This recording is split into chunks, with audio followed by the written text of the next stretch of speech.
Boa tarde, doutora Aguinalda. Boa tarde, Jacélio Leite. Está ouvindo direitinho? Beleza, que bom. A imagem muito boa, a imagem perfeita, parece sua câmera até profissional, né? Eu acho que aí deve ser um iPhone, não é igual o meu, não. O meu não é iPhone, não. É um iPhone. Aí fica boa a imagem, graças a Deus. Quero abraçar aí o doutor, a Dogival, né? Que esse meu amigo, acho que deve estar viajando. Ele achou o sapato do Anderson, né? Mas foi 45, que eu digo, Ave Maria. Será que vai prestar? Rapaz, eu vou te falar, dá pro filho dele esquiar, atravessar o rio, se quiser, botar o menino dentro, né? Doutora, muito obrigado pela sua participação aqui conosco, a nossa primeira entrevista. Aliás, a segunda, mas oficialmente aqui, como a gente já anunciou, de 15 em 15 dias nós vamos estar aqui, porque é muito interessante que a gente tire algumas dúvidas das pessoas, e Previdência Social tem muitas dúvidas, muitas pessoas ficam ligadas, muitas vezes querendo saber o que fazer, como, né, como agir numa aposentadoria, num corte de aposento, enfim, uma série de coisas. E tem que ir a um advogado, e muitas vezes pagar consulta. Não, aqui vai ser gratuito e a gente quer prestar esse serviço. Muito obrigado por você ter aceito aqui e fazer esse trabalho para a gente. Obrigada a você, Jacélio Leite. Eu estou realmente muito agradecida, porque eu acho que uma das nossas obrigações como advogado, principalmente o advogado previdenciarista, é trazer para as pessoas informações, né? Informações sobre os seus direitos. Os direitos previdenciários são direitos realmente que muitas vezes, por causa de uma vírgula, eu gosto de dizer isso, as pessoas perdem. Então, é muito importante que elas estejam sempre muito bem informadas sobre esses direitos, para que na hora da precisão, da necessidade, a pessoa saiba como agir. Tá certo. Eu tenho uma primeira pergunta aqui, é sobre o amparo por toda a vida ao deficiente. Essa pessoa pergunta assim, eu tenho um filho com deficiência, que é meu dependente. Se eu morrer, o INSS vai pagar benefício a ele por toda a vida? Jocélio, o benefício assistencial ao deficiente e ao idoso, a gente pode dizer assim, não é um benefício vitalício, porque em algumas situações a pessoa pode perdê-lo, mas é situação mesmo de descuido. Uma das situações, que essa não é de descuido, mas é se por acaso a pessoa recuperar a saúde. Se recuperar a saúde, isso chegar ao INSS, o INSS pode marcar uma perícia, né, de revisão, às vezes sem o INSS ter nenhum indício de que essa pessoa melhorou, o INSS marca uma perícia de revisão. Se a pessoa não passar mais, o benefício pode ser cancelado. Mas tem algumas situações que as pessoas perdem por causa de zelo mesmo, porque não atualizam seu cadastro único de 2 em 2 anos, porque não fazem prova de vida, ou porque naquele grupo familiar entrou algum rendimento que não poderia entrar. No caso, um emprego com carteira assinada, né, onde a renda familiar vai aumentar, vai ser maior do que um quarto de um salário mínimo. Nesses casos, a pessoa pode perder. Mas, como depende muito de zelo e de cuidado, as pessoas têm que ter o zelo de, todos os anos, pelo menos de 2 em 2 anos, fazer a atualização do cadastro único, fazer a prova de vida e ter muito cuidado com essa questão de renda no núcleo familiar daquela pessoa que recebe o benefício da prestação continuada. Se tiver esse cuidado, não vai perder, não é para perder o benefício, a não ser que seja por perícia médica. Doutora Aguinalda, a senhora respondeu uma pergunta que aí foi muito boa, mas eu acredito que a senhora não compreendeu muito a pergunta. Ela é o seguinte, ela tem um filho, tá, com deficiência. Exato, mas é isso mesmo. Que é dependente dela. Se ela morrer, o INSS vai continuar pagando o benefício para essa criança por toda a vida? Porque deu-me a entender que o benefício é da criança ou o benefício é da mãe. Não, é da criança. O benefício, ele tem um amparo, essa criança tem um amparo de vida. Sim. Por toda a vida. Aliás, um amparo de vida. Ele tem o filho é deficiente, recebe Sim. esse benefício. Mas só aí... que ele é dependente da mãe. E a mãe morre. Ele continua recebendo? O benefício que você falou é o benefício assistencial ao deficiente, que se rege exatamente um amparo, da forma como eu lhe falei. Se a mãe falecer, a criança vai continuar recebendo. Só que outra Sim. pessoa vai ter que se cadastrar como representante legal dessa criança. Mas os cuidados que se tem que ter para que a pessoa nunca perca o benefício são exatamente esse que eu te falei. Né? A prova de vida. Que é a questão do grupo familiar, com o quarto de um salário mínimo para baixo, que não deixar aumentar a renda do grupo familiar, né? Também fazer o cadastro único, de 2 em 2 anos tem que atualizar. Isso vai manter o benefício dessa pessoa. Mas se a responsável falecer, aí tem que entrar outra pessoa no lugar dessa responsável para tomar conta dessa criança e ser representante no INSS. Sim, tá certo, tá certo. Então ficou claro, agora ficou bem claro. Nós temos uma outra pergunta aqui. Eu posso me aposentar e continuar trabalhando e recolhendo ao INSS? Isso vai aumentar o valor da minha aposentadoria depois? Por exemplo. Jocélio, entender, tem alguns casos, entendi. Tem alguns casos que a pessoa pode sim continuar trabalhando após a aposentadoria. As aposentadorias por idade e por tempo de contribuição do INSS, ou seja, do Regime Geral de Previdência Social, elas possibilitam isso. Você só não pode continuar trabalhando se você for aposentado por invalidez. Se você for aposentado por uma aposentadoria especial, que é aquela que você se aposenta com insalubridade, periculosidade, né, por conta de risco, aposentadoria especial. Nesse caso, também você não pode continuar trabalhando na atividade especial. Você pode trabalhar em outra atividade também registrada. Nesses casos, a pessoa tem, com certeza, que continuar pagando o INSS. Porém, infelizmente, essas contribuições não vão poder aumentar o valor de sua aposentadoria. As contribuições, elas são necessárias, porque é uma questão legal, mas elas não vão te servir para aumentar a aposentadoria, não. Agora, se você, por exemplo, é funcionário público e se aposentou pelo regime próprio de previdência social, está aposentado. Depois você começa a trabalhar particular, em uma empresa e tudo, e você passa mais 15 anos trabalhando, você pode ter outra aposentadoria, sabe? Porque você não vai mais poder continuar trabalhando no regime público, no regime próprio, né? Se você era funcionário Sim. público, na hora que você aposenta, você tem que sair. Se for regido pelo regime próprio. Aí você pode começar a trabalhar e contribuir no regime geral, que é o do INSS, e aí, se você alcançar tempo, você vai conseguir ter outra aposentadoria. Mas o que você recebe para aumentar a aposentadoria que você já tinha, não funciona. Tá. Eu tenho uma pergunta aqui do meu amigo Antônio Custódio, lá do Rio dos Moreiras, Antônio Custódio.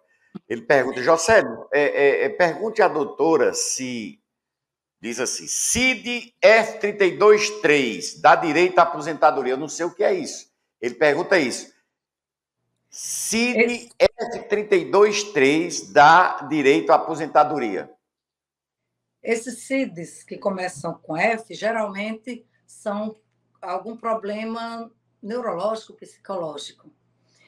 A aposentadoria, para poder você ter direito ou benefício de incapacidade, né? Os benefícios por incapacidade, não depende apenas do CID, da doença, mas depende da incapacidade da pessoa para o trabalho. Então, a pessoa vai ser avaliada por uma perícia médica. O perito médico vai verificar se aquela pessoa realmente está incapacitada para o trabalho. Se ela estiver incapacitada para o trabalho, o médico vai dizer por quanto tempo, né, se aquela pessoa pode voltar ao trabalho ou se aquela pessoa poderá ou deverá ser aposentada. A maioria das vezes, a gente começa, no caso de aposentadoria, né, para quem é agricultor, para quem contribui para o INSS, geralmente a gente começa com auxílio-doença, e se a pessoa for piorando, pode ter uma perícia que, no final, consiga aposentá-lo. Mas tem muita gente que não contribui nem é agricultor. Aí é o caso, Jocélio, de se passar na perícia, vai para o benefício assistencial. Esse que a gente falou no começo lá do deficiente. Esse caso de F, geralmente são doenças psicológicas, psiquiátricas. Tá. Muito bem, eu tenho aqui uma pergunta de Roberta Gomes, lá de Potengi. Ela diz: olá, boa tarde, eu gostaria de saber se a criança que tem TDAH tem direito a um BPC e se é necessário de um advogado. TDAH, na verdade, TDAH, normalmente a criança com tratamento geralmente fica normal, né? É um transtorno apenas. É muito difícil passar em perícia médica.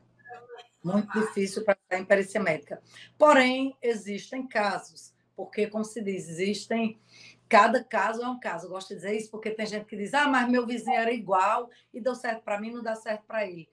A vida da gente não é igual. O caso da gente nunca é igual, por mais que a doença seja a mesma, por mais que você seja do mesmo regime previdenciário, que você contribua, ou que você seja agricultor, ou que você não seja nada e precise de um benefício assistencial. Sabe? O caso de uma pessoa sempre é particular e único. Então, para a gente saber, essa mãezinha, ela tem que levar essa criança ao médico, né, que fazer um acompanhamento com o médico, que tratar dessa criança, e caso essa criança precise ser amparada pela assistência social, certamente o médico vai dar um atestado, um laudo ou um atestado muito bem feito, detalhando tudo. Também atestados ou laudos de psicólogos, laudos escolares também da assistência social, para que, juntando tudo isso, confirme que essa criança realmente tem necessidade desse BPC. Mas essa criança vai passar pela análise pericial, né, no INSS, e também pela assistência social para analisar a questão da renda dessa família. Se tudo der certo, pode ser que a criança consiga o BPC. Tá certo. Eu tenho uma pergunta que é em áudio. Eu queria que a senhora prestasse atenção. Pode ser que o áudio não chegue bem aí. Que é da Silvaneide, da Vaninha, lá do Bezerra dos Maciéis, zona rural de Assaré. Vamos ver se dá para a senhora entender a pergunta dela. Boa tarde. Sim, aí numa casa é uma família, aí tem um BPC. Aí os filhos vai saindo, fica só o casal. Tá todos dois de idade. A esposa se aposenta, o dono do BPC já tem mais de 60 anos, aí não pode ficar os dois, não. O dono o rapaz que tinha o BPC, que já tem mais de 60, e a esposa dele que se aposentou. Como é que fica? Porque tá duas pessoas numa casa. É 2 salários. Eles são todos dois de idade. Ela se aposentou por idade. Ele está com o BPC dele há 20, 30 anos. Como é que fica? Eu queria que ela me respondesse. Deu para entender, doutora? Perfeitamente, Jocélio. Isso realmente é uma coisa que constrange muito as pessoas, sabe? Porque muitas vezes o idoso perde o BPC quando a esposa se aposenta. Se aposentar, por exemplo, por agricultura aos 55 anos de idade, e se a pessoa não tiver 65 anos. Se esse beneficiário do benefício da prestação continuada tiver 65 anos ou mais, o INSS não vai mexer com o BPC dele, não. É completamente acumulável, sabe? Normalmente acumulável. Se tiver menos de 65 anos, corre o risco do INSS fazer uma revisão do BPC.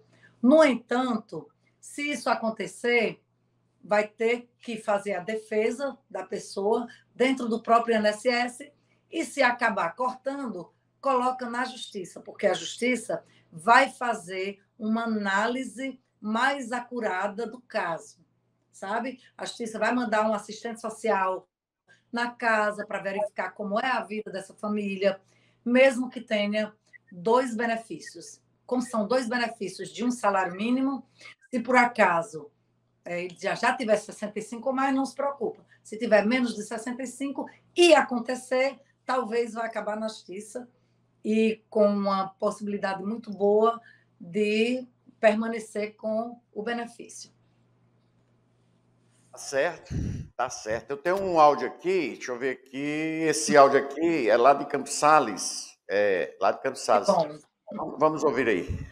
Boa tarde, meu amigo Jocélio. Boa tarde, meu amigo Anderson. E boa tarde aí, a nossa doutora Aguinalda, né?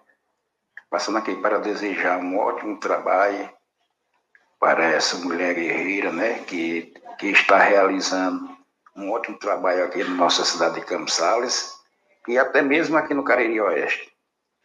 Dá meus parabéns aí para essa mulher guerreira que está fazendo um ótimo trabalho aqui na nossa região.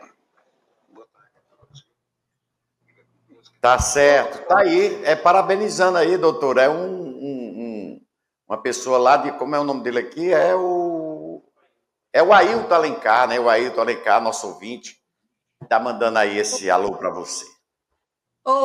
Seu Ailton, muito obrigada demais.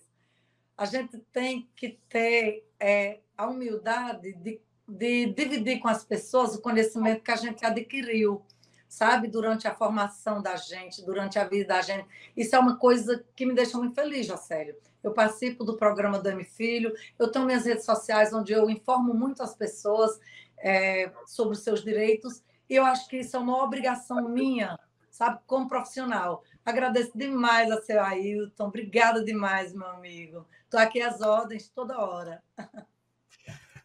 O Anderson tem uma pergunta na live, né? Está na live. Pergunta aí, Anderson. O Anderson vai fazer a pergunta. Pois é, boa tarde, doutor. Eu acho que vai dar para a senhora acompanhar também. O Osmar Pinheiro está aqui participando do nosso bate-papo. Ele pergunta, doutor, eu sou funcionário público, estou doente desde março, esperando uma perícia do INSS por um auxílio-doença. Caso seja indeferido, o INSS paga o tempo que eu estou em espera, já que o município só paga 15 dias? Boa tarde. Como é mesmo? Não estou enxergando, está bem pequenininho o nome dele. Olha aqui, minha Osmar. Seu Osmar. Boa tarde, seu Osmar. Seu Osmar, caso seja indeferido, é porque a perícia constata que a pessoa, mesmo muitas vezes essa perícia sendo injusta, mas às vezes, aliás, se for indeferido, eles constatam que a pessoa pode retornar ao trabalho. Infelizmente, tem que retornar ao trabalho. Porém, se for deferido, se for concedido, aí o senhor vai sim receber a partir da data do afastamento da prefeitura. A prefeitura paga os primeiros 15 dias. Se o senhor passar na perícia, o INSS vai assumir do tempo que o senhor se afastou, né, dos 15 dias após o afastamento, até a data que o perito determinar. Caso nada disso aconteça, ainda tem a possibilidade de judicializar e fazer uma perícia judicial, que por muitas vezes é mais humana, porque é feita geralmente por um especialista naquela área que o senhor está precisando. No caso, um especialista na doença que o senhor, pela qual o senhor está afastado do seu trabalho. Ok. Eu tenho uma outra pergunta aqui do Antônio Custódio. Ele perguntou sobre o CID F32.3 e ele está perguntando também sobre o CID M511. O M511, como eu não sou médica, eu terei que pesquisar aqui. Mas eu olho agora para o senhor, para eu ver. M, geralmente, se eu não me engano, são doenças de coluna. Ele me diz aqui o seguinte, doutora, eu tenho um processo na seguradora líder, fiquei com sequela e nunca recebi a indenização. Já está com 5 anos. Pronto. Ele fala que já entrou com ação, ela está com 5 anos que não tem um resultado. Ele disse que entrou com ação judicial? Ele disse que tem um processo, né, na seguradora líder, pelo menos é o que ele fala aqui, e fiquei com sequelas e nunca recebi a indenização. Isso já está com 5 anos. Ele tem problema... Eu entendo. Pois é, pelo tempo que ele diz que entrou com esse processo, eu acredito que a líder negou e ele judicializou. E eu sinto muito informá-lo, mas os processos contra a seguradora líder são os processos mais demorados que eu já vi na minha vida. São muito demorados. Geralmente, os processos contra a seguradora líder demoram 5, 6, 7. Há pouco tempo, nós tivemos o julgamento de vários processos, porque teve um dia que foi determinado para se fazer um mutirão só de perícias de processos contra a seguradora líder. Tinha processos que estavam com 8, 10 anos. Mas nós conseguimos resolver tudo depois desse mutirão.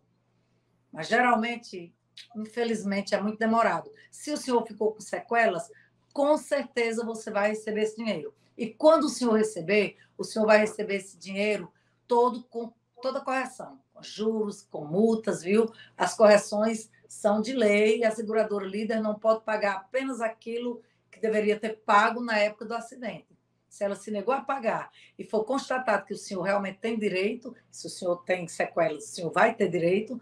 Com certeza, quando terminar esse processo, que é demorado, é enfadonho, mas vai terminar quando o juiz sentenciar, ele vai mandar a contabilidade judicial fazer os cálculos, colocando toda a correção. O senhor não vai perder, não. Tá aí. Aí, quando sair, Antônio, nós vamos um churrasco lá, né?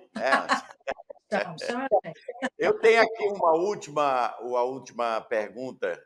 Inclusive, essa pergunta foi feita pelo Cício Soares. Ele fez essa pergunta no dia que você esteve aqui. Tá. E ele não deu para repassar. Eu vou repassar novamente, que essa é a nossa última pergunta, agora só daqui 15 dias, porque tem muitas perguntas aqui ainda. Minha mulher tem 46 anos, 28 anos de contribuição, concursada. Aí a reforma foi em 2019. Pergunta para a doutora se ela inclui nessa reforma ou ela se aposenta, chegar o tempo de se aposentar. Porque eu estou em dúvida sem saber. Um diz que entra, outro diz que não entra, eu queria tirar dúvida. Deu para entender, doutora? Deu para entender perfeitamente. Ô, Jocélio, infelizmente, ela tem 28 anos de tempo de contribuição. Ela tem apenas 48 anos de idade. As regras da reforma da Previdência, elas foram muito rígidas. Sim. E, nesse caso, ela não entra em nenhuma regra de transição. Só entra em regra de transição pessoas, assim, no geral, pessoas que estavam há pelo menos 2 anos de completar o tempo de aposentadoria, né? 30 anos para a mulher e 35 anos para o homem, em 2019. Né? Isso seria a regra dos 50%, tem a regra dos pontos, a regra de 100%, mas pela idade dela e pelo tempo de contribuição, acredito eu que ela não entre em nenhuma regra de transição. Eu acredito, pelo que ele está dizendo no áudio, eu acredito que ela só se aposenta pela idade quando ela completar 62 anos, porque até isso aumentou na reforma da Previdência. A mulher antes se aposentava com 15 anos de contribuição aos 60. Se ela tivesse 30 anos de contribuição, ela poderia aposentar a qualquer idade. Porém, a reforma da Previdência, ela extinguiu a aposentadoria por tempo. Ficou apenas a aposentadoria por idade, independentemente do tempo de contribuição que você tiver, porque agora junta as duas coisas. A partir de 15 anos de contribuição, a mulher se aposenta aos 62. Mas eu acho que, para ele ter certeza, teria que fazer o planejamento previdenciário da esposa dele. Levar o caso dela para um advogado previdenciarista, fazer o planejamento previdenciário, para ver se ela tinha algum direito lá,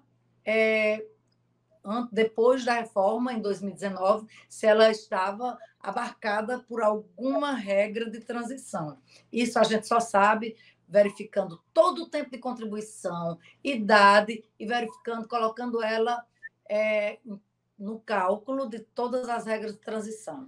Sabe? Aí a gente pode, sim, fazer isso a partir de um planejamento previdenciário. Tá, vamos agora com mais uma pergunta, porque o Adão Xavier, se eu não fizer essa pergunta, ele vai ficar doidinho lá, é lá de Antonina. Ele faz essa pergunta aqui, e a última pergunta que a gente vai fazer à doutora. Boa tarde, Roseli. Roseli, eu queria perguntar aí à doutora que meus pais são falecidos, né? E ele nunca tirou aquele dinheiro, inclusive você falou ontem no negócio daquele bolão. Daquele dinheiro, do repasse, né? E ele nunca tirou, né? E depois que ele morreu, nós fomos chamados no sindicato, e lá um advogado mandou nós assinar todos os papéis, eu fiquei como um procurador para ele dar busca lá, tirar esse dinheiro lá, e depois o advogado morreu, e pronto, eu não tive mais notícia, está com mais de 10 anos. E aí, doutora? Eu sei a quais são os processos que ele se refere. Tinha uns processos realmente de pessoas idosas que, quando se aposentaram, salvo engano, antes da Lei 8.213, quando a aposentadoria rural era de apenas meio salário mínimo. Depois... Isso, que chamava o bolão dos aposentados. Eu trabalhei nesse bolão. O povo dizia que era aposentado pelo Fundo Rural. Tem aquela... né? Teve realmente muitos sindicatos na época, pegaram os processos dos aposentados para conseguir aquele valor. Era tipo uma restituição, um resto que ficava lá, né? Sim, isso. Para conseguir, para ver se conseguia realmente esse valor, né, desse complemento. Porém, geralmente, esses processos eram feitos nos sindicatos. Os herdeiros, né, porque geralmente as pessoas já morreram, se tiver algumas vivas, são muito poucas, já bem velhas, mas os herdeiros devem procurar os sindicatos que foram os autores do processo. Por quê? O advogado morre, o sindicato é obrigado a contratar outro advogado para assumir aquela causa. As causas não ficam perdidas no tempo, não. Tem que procurar saber se, por acaso, o sindicato não tiver nenhuma resposta para dar, seria bom também que as pessoas ingressassem com outros advogados para procurar saber se esse processo realmente existiu, sabe? Se foram resolvidos, se ficaram perdidos pelo tempo. Tem muito essa queixa, sabe? Chega muito isso no escritório. E é muito difícil da gente conseguir até identificar, porque geralmente eram ações com litisconsórcio muito grande, com várias pessoas, sabe, participando. Então, não é fácil nem de conseguir verificar, se o sindicato não tiver notícia, de conseguir achar esse processo não é fácil, mas um advogado danado, especialista, corre atrás e pode achar, se o processo existir, sabe? Mas tem que ter uma luta. Primeiro, tem que começar, na verdade, tem que começar pelo sindicato. O sindicato é o órgão responsável para dar essa informação para aquele herdeiro ou para aquele segurado que está esperando, né, esse dinheiro. Tá certo. Doutora, muito obrigado pelo nosso primeiro bate-papo aqui. Eu acho que contribuiu bastante aí para os nossos ouvintes. Tem muitas perguntas aqui, mas como o nosso tempo é só de 30 minutos, Não é? Nós vamos ficar deixando essas perguntas acumular aqui e deixar para o próximo programa, que será daqui 15 dias. Muito obrigado, doutora. Muito obrigado. Que Deus abençoe. E fica aí para as suas considerações. Só tenho que te agradecer pelas pessoas terem perguntado. Espero eu ter correspondido com o que as pessoas, né, perguntaram, com as respostas. Espero que as respostas tenham sido esclarecedoras, né? Muitas vezes a pessoa pergunta, espera receber uma resposta diferente, mas eu tenho que eu tenho que me prender à lei. Eu não posso dar respostas vagas, né? Eu tenho que responder exatamente sobre o direito da pessoa. Então, não vou te enganar aqui. Quando você me perguntar, eu tenho que responder conforme manda a lei. Então, eu espero ter sido esclarecedor, espero que mais perguntas venham e que nós possamos trabalhar durante muito tempo, né, respondendo as suas perguntas, as suas dúvidas aqui no programa de Jocélio Leite. Muitíssimo obrigada, meu irmão. Um abraço, doutora. Um abraço. Até o próximo.